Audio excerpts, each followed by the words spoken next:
Hello friends, അപ്പൊ നമ്മൾ ഇന്ന് പഠിക്കാൻ പോണത് ഫ്രീ ക്ലാസ് രണ്ടാമത്തെ ക്ലാസ് ആണ്. ഇന്ന് പഠിക്കാൻ പോണത് ഡബിൾ ചെയിൻ ആണ് കേട്ടോ. അപ്പൊ ഞാനിവിടെ ആദ്യം ഗോൾഡൻ കളർ ത്രെഡ്, ഇതിന് നമുക്ക് രണ്ട് കളർ ത്രെഡ് വേണം. ഞാനിവിടെ ഗോൾഡൻ കളർ ത്രെഡും അതുപോലെ ഈ ഒരു കളർ ത്രെഡുമാണ് എടുത്തിട്ടുള്ളത്. അപ്പൊ ഞാൻ ഗോൾഡൻ കളർ ത്രെഡ് വെച്ചിട്ട് ചെയിൻ സ്റ്റിച്ച് നമ്മൾ പഠിച്ചത് കാരണം ഞാനത് ചെയ്ത് വെച്ചിട്ടുണ്ട്. ഇനി നമ്മൾ ഇതിന്റെ മുകളിലാണ് ഈ ഒരു കളർ ത്രെഡ് വെച്ചിട്ട് ചെയ്യുന്നത്. ഓക്കെ, ഞാൻ ഈ ഒരു കളർ ത്രെഡ് കെട്ടിട്ടിട്ടുണ്ട്. 14.05 തന്നെയാണ് നീഡിൽ എടുത്തിട്ടുള്ളത് കേട്ടോ. നമ്മൾ ഈ ഒരു ചെയിൻ ചെയ്ത ഫസ്റ്റ് ചെയിൻ ഞാനിവിടെ വലുതാക്കിയിട്ടാണ് നിങ്ങൾക്ക് ചെയിൻ എടുത്ത് കാണിച്ചു തന്നിട്ടുള്ളത്. അപ്പൊ നിങ്ങൾ എന്ത് ചെയ്യുക, ഇതുപോലെ വലുതാക്കി ചെയ്യാതെ ചെറുതാക്കിയിട്ട് തന്നെ ചെയ്യാം. ഓക്കെ, വലുതാക്കി ചെയ്യരുത്, ചെറുതാക്കിയിട്ടാണ്. നിങ്ങൾ ഫസ്റ്റ് ചെയിൻ സ്റ്റിച്ച് പഠിച്ച കാരണം നിങ്ങൾക്ക് ചെറുതാക്കി ചെയ്യാൻ പറ്റും. നിങ്ങൾ നന്നായി പ്രാക്ടീസ് ചെയ്താല് നിങ്ങൾക്ക് ചെറുതാക്കിയിട്ട് ചെയിൻ എടുത്ത് ചെയ്യാൻ പറ്റും. നിങ്ങൾ ചെറിയ ചെറിയ ചെയിൻ ആക്കിയിട്ട് ചെയ്തതിന് ശേഷമാണ് ഡബിൾ ചെയിൻ അതിന്റെ മുകളിൽ ചെയ്യേണ്ടത്. അപ്പോ ഇതാ ഈ ഒരു ചെയിൻ സ്റ്റിച്ചിന്റെ ഫസ്റ്റ് ചെയിനിന്റെ ഉള്ളില്,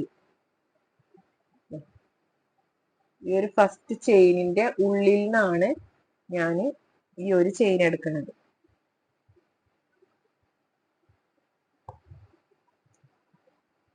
ഓക്കെ,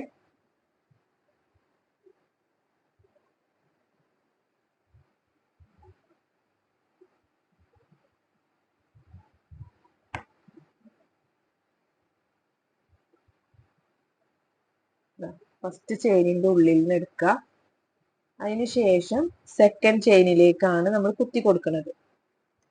ഓക്കെ, പിന്നെ തേർഡ് ചെയിനിന്റെ ഉള്ളിൽ നിന്ന്, അങ്ങനെ ഓരോ ചെയിനിന്റെ ഉള്ളിൽ നിന്ന് അതിന്റെ ഈ ചെയ്ത സ്റ്റിച്ചിന്റെ മുകളിലേക്കാണ് നമ്മൾ ഈ രണ്ടാമത് ചെയ്യുന്ന സ്റ്റിച്ച് വരിക. ഓക്കെ, ഓരോ ചെയിനിന്റെ ഉള്ളിലേക്കാണ് നമ്മൾ കുത്തി കൊടുക്കുന്നത്. ചെയിനിന്റെ മുകളിൽ നിന്നല്ല, നമ്മൾ ചെയിൻ എന്ന് പറഞ്ഞാല് ഒരു ഇതാ, ഇതിന്റെ ഉള്ളിലേക്കാണ് കേട്ടോ വരിക. ഇത് ഉള്ളിലേക്കാണ് നമ്മൾ അടുത്ത ചെയിൻ എടുക്കുന്നത്. ഓക്കെ, അതാ ഇതുപോലെയാണ് ഡബിൾ ചെയിൻ വരിക കേട്ടോ. ഓക്കെ, അപ്പൊ നിങ്ങൾ ചെയ്ത് നോക്കുക. നമ്മൾ ചെയിൻ സ്റ്റിച്ച് പഠിച്ചാൽ നമുക്ക് ഇത് എളുപ്പമായിട്ട് തന്നെ ചെയ്യാൻ പറ്റും. അപ്പൊ നിങ്ങൾ ചെയ്ത് നോക്കുക. എന്തെങ്കിലും ഡൗട്ട് ഉണ്ടെങ്കിൽ ചോദിക്കാം കേട്ടോ. ഓക്കെ, ഞാൻ പറഞ്ഞതുപോലെ വലുതാക്കി എടുത്തിട്ട് അടിയിൽ നിന്ന് ഇതിന്റെ ഈ ഒരു ചെയിനിന്റെ ഉള്ളിൽ കൂടെ തന്നെ അടിയിൽ നിന്ന് ആ ഒരു വലിയ ചെയിന് അടിയിലേക്ക് ആക്കിയിട്ട് നമ്മൾ കെട്ടിട്ട് കൊടുക്കുക കേട്ടോ.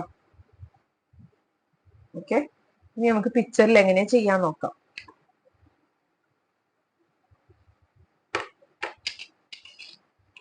ഞാനിതാ ഇവിടെ ഒരു ഇത് ചെയ്ത് വെച്ചിട്ടുണ്ട്.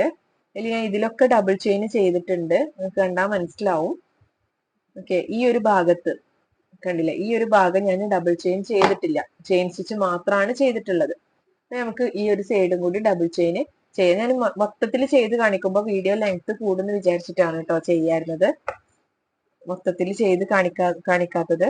അപ്പൊ ഈ ഒരു സൈഡും കൂടി നമുക്ക് എന്ത് ചെയ്യാം, ഡബിൾ ചെയിൻ ചെയ്തെടുക്കാം. ഒരു ചെയിനിന്റെ ഉള്ളിൽ കൂടെയാണ് നമ്മൾ ചെയിൻ എടുക്കുന്നത്. അതിനുശേഷം രണ്ടാമത്തെ ചെയിനിലേക്കാണ് നമ്മൾ കുത്തി കൊടുക്കുന്നത്.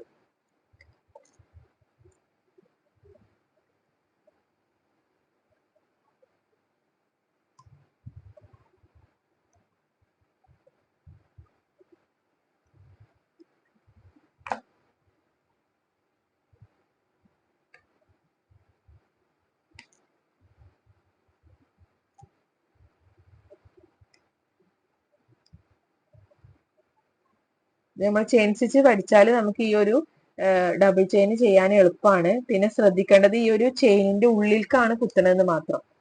നമ്മൾ ചെയിനിന്റെ മുകളിലേക്കല്ല, ആ ഒരു ത്രെഡുമ്മലല്ല, ആ ഒരു ചെയിനിന്റെ ഉള്ളിലേക്കാണ് നമ്മൾ കുത്തി കൊടുക്കുന്നത്. അത് മാത്രമേ ഇവിടെ ശ്രദ്ധിക്കാനുള്ളൂ. ഓക്കെ, നമ്മൾ ചെറിയ ചെറിയ ചെയിൻ ആക്കിയിട്ടാണ് ചെയ്യുക. അപ്പൊ ആ ചെയിനിന്റെ ഉള്ളിൽ തന്നെ ഓരോ ചെയിൻ എടുക്കാൻ ശ്രദ്ധിക്കുക. പിന്നെ നമ്മൾ പെയ്ഡഡ് ക്ലാസ്സിൽ ചേരാൻ താല്പര്യമുള്ളവർ കോണ്ടാക്ട് ചെയ്യുക കേട്ടോ. നമ്മൾ ഒരുപാട് സ്റ്റിച്ചുകൾ അതിൽ വരുന്നുണ്ട്, 39 സ്റ്റിച്ചോളം വരുന്നുണ്ട്. ആപ്ലിക് വർക്ക്, അതുപോലെ മിറർ വർക്ക്, കട്ട് വർക്ക്, പിന്നെ സ്കാലപ്പ് വർക്ക്, മറ്റുള്ള zardozi, cut Bede, sugar Bede, അങ്ങനെയുള്ള എല്ലാ ടൈപ്പും നമ്മൾ അതില് കൂടുതലായിട്ട് ഡീറ്റെയിൽ ആയിട്ട് പഠിക്കാൻ പറ്റും. അപ്പൊ ആർക്കെങ്കിലും പെയ്ഡ് ക്ലാസ്സിൽ ചേരാൻ താല്പര്യമുള്ളവരുണ്ടെങ്കിൽ പറയാട്ടോ, വേഗം തന്നെ കോണ്ടാക്ട് ചെയ്യാം.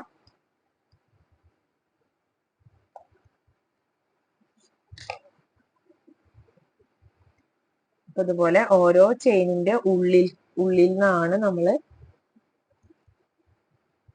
ഈ ഡബിൾ ചെയിൻ എടുക്കുന്നത് കേട്ടോ.